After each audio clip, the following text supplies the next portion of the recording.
besoin de toi, maître. Heureuse est la mère qui t'a porté et allaitée. Heureux plutôt ceux qui écoutent la parole de Dieu et qui l'observent.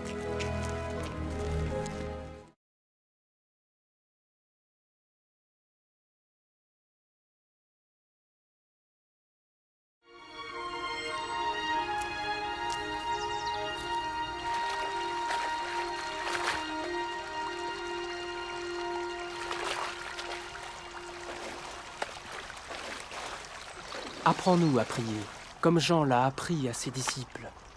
Quand vous priez, dites « Notre Père qui es aux cieux, que ton nom soit sanctifié, que ton règne vienne, que ta volonté soit faite sur la terre comme au ciel. Donne-nous chaque jour notre pain quotidien.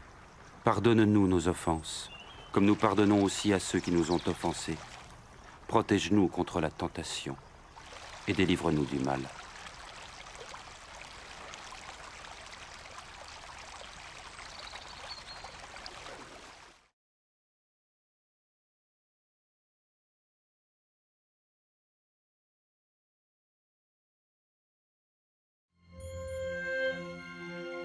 Dans les Saintes Écritures, Dieu déclare que le Messie viendrait pour être le sauveur du monde. La vie de Jésus prouve qu'il est bien celui dont les prophètes avaient parlé. Ésaïe a prophétisé que la Vierge deviendrait enceinte et qu'elle enfanterait un fils. Des siècles plus tard, la naissance de Jésus accomplissait cette prophétie.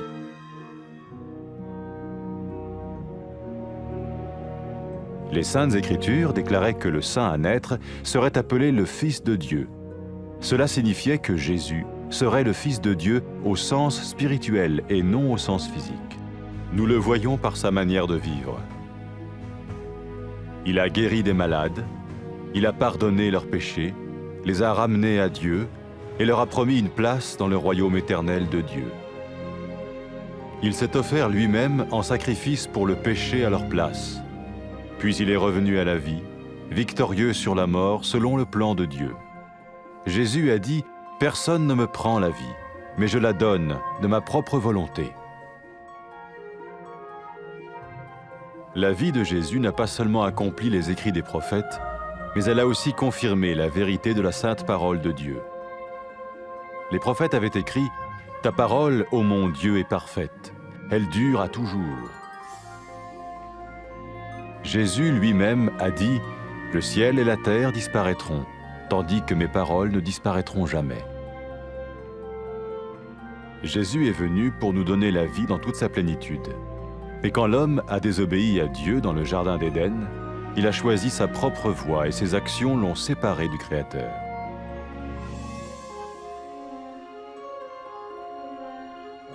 Les Saintes Écritures déclarent que tous ont péché et que le salaire que paye le péché, c'est la mort. Il s'agit de la mort spirituelle, éternelle séparation d'avec Dieu.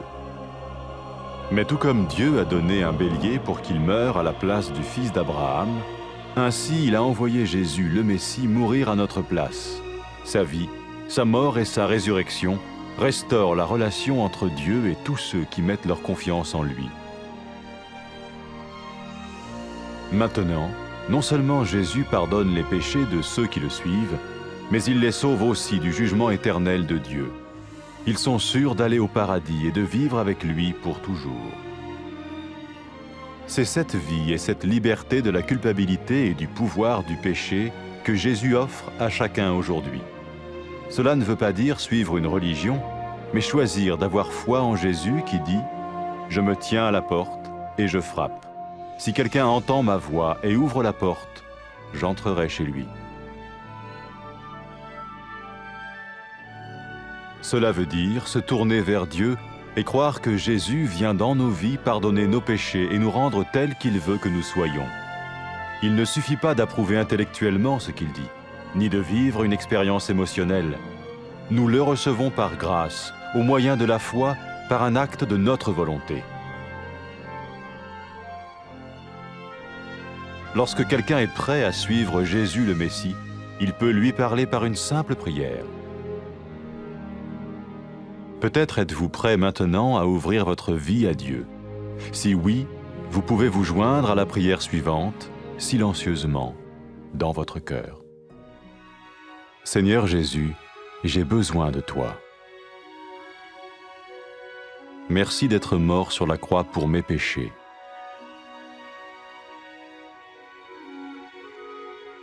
Je confesse mes péchés et je m'en repens.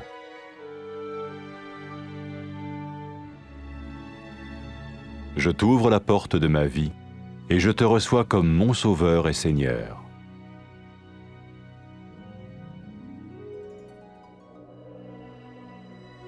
Merci de me pardonner mes péchés et de me donner la vie éternelle.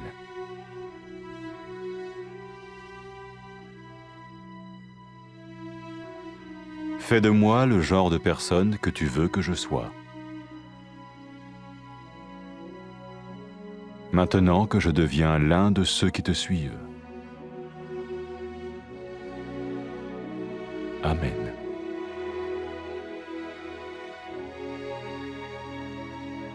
Jésus a dit à propos de ses disciples, « Mes brebis écoutent ma voix, je les connais et elles me suivent. » Pour expérimenter la vie en abondance promise par Jésus, ceux qui le suivent parlent à Dieu chaque jour dans la prière et lisent ou écoutent sa parole.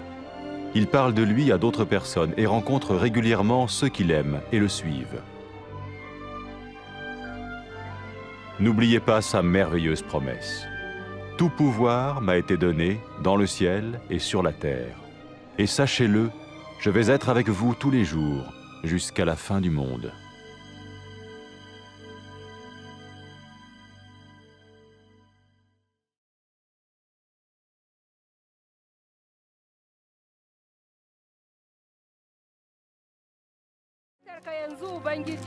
Mai murna ce mahaifiyarka da ka sha mamanta. Albarka ta tabbata ga masu jin maganar Allah, suna kiyayewa.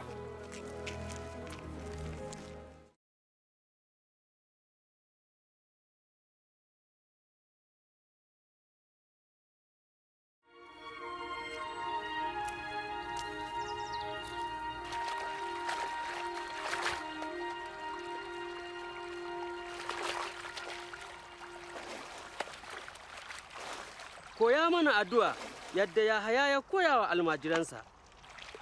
Idan kuna addu'a ku ce, Ya Uba da ke cikin sama, a tsarkake sunanka, mulkinka ya zo, mulkinka ya tabbata a sama da ƙasa, ka ba mu abincin yini, ka gafarta mana laifofinmu gama muna gafarta wa duk wanda yake mana laifi, kada ka kai mu wurin jaraba, amma ka cece mu daga mugu.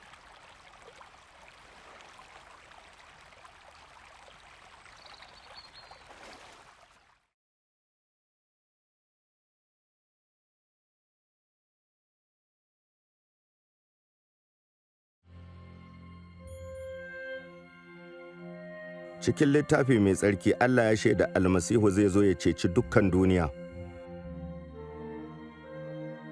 Rayuwar Yesu ta shaida lallai shine annabawa suka yi zancen zuwansa. Annabi Ishaya ya ce, wata budurwa za ta yi ciki ta haifi ɗa. Bayan shekaru da dama haihuwar Yesu ta cika wannan annabcin. Littafi mai tsarki ya ce mai tsarkin nan da za a haifa za a ce da shi ɗan Allah. Wato za a kira Yesu ɗan Allah ba ɗa na jiki ba amma ɗa na ruhu. Hakan ya bayyana ta wurin rayuwarsa. Ya warkar da masu cuta. Ya gafarta zunubansu, ya shirya su da Allah. Ya kuma alƙawarta musu mulkin Allah na har abada. Ya ba da kansa hadaya domin zunubansu, ya tashi daga matattu. Yesu ya ce, ba mai karɓe mini rai don kaina nake ba da shi. Rayuwar Yesu ta cika annabcin annabawa ta kuma ƙarfafa gaskiyar maganar Allah. Annabawa sun shaida cewa maganar abar dogara ce kuma tabbatacciya ce ya Ubangiji. Yesu ya ce, sama da ƙasa za su shuɗe amma magana ta ba za ta shuɗe ba.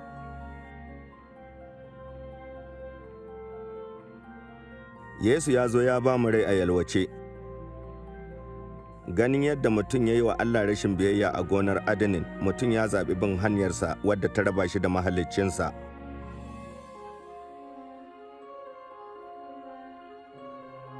Littafi mai tsarki ya ce, ‘yan Adam duka sun yi zunubi, sakamakon zunubi ko mutuwa ne, wato mutuwa ta ruhu kenan.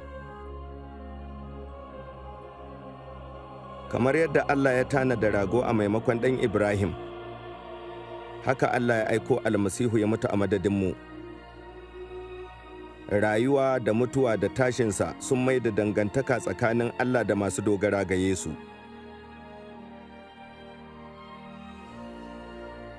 Yanzu masu bin Yesu ba gafarta zunubansu kadai aka yi ba, amma an cece su daga hukunci, an tabbatar musu da shiga aljanna. Rai da ‘yanci daga ikon zunubi ne Yesu ke ba kowa a yau. Ba bin wani addini ba, amma ana zancen gaskata Yesu wanda ya ce, "Gane nan tsaye a bakin ƙofa ina ƙwanƙwasawa."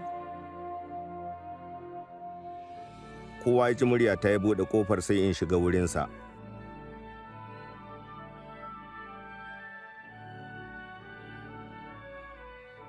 Ana nufin mu juyo ga Allah, mu dogara ga Yesu ya shigo zukatanmu, ya gafarta mana, ya maishe mu karɓaɓɓu gare shi, ba abin marmari ko tunaninsa a zuciya kaɗai ba. Karɓarsa za mu yi da son ranmu ta wurin alheri saboda ban gaskiya. Duk wanda ke so ya zama mai bin Yesu almasihu zai iya magana da shi cikin addu'a.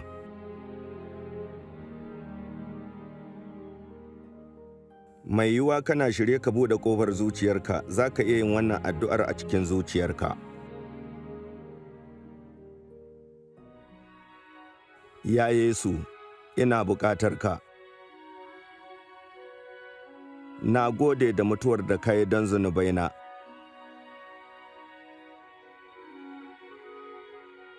Na furta zunubaina da roƙon gafara.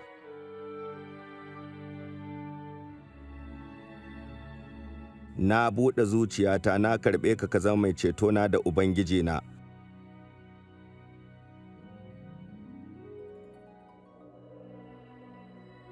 Na gode domin gafarar zunubaina, ka bani raina har abada.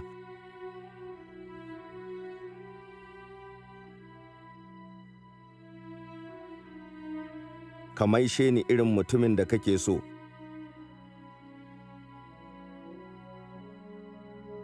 Yanzu da na zama cikin masu binka. Amin.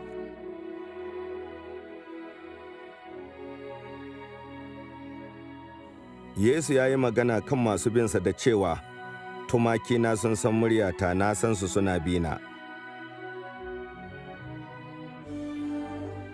In masu bin Yesu suna so su samu rai da ya alkawarta, dole ne su yi addu'a, suna karatu da sauraron maganar Allah kullum, su yi ta zumunci da juna, suna shaida shi ga wasu.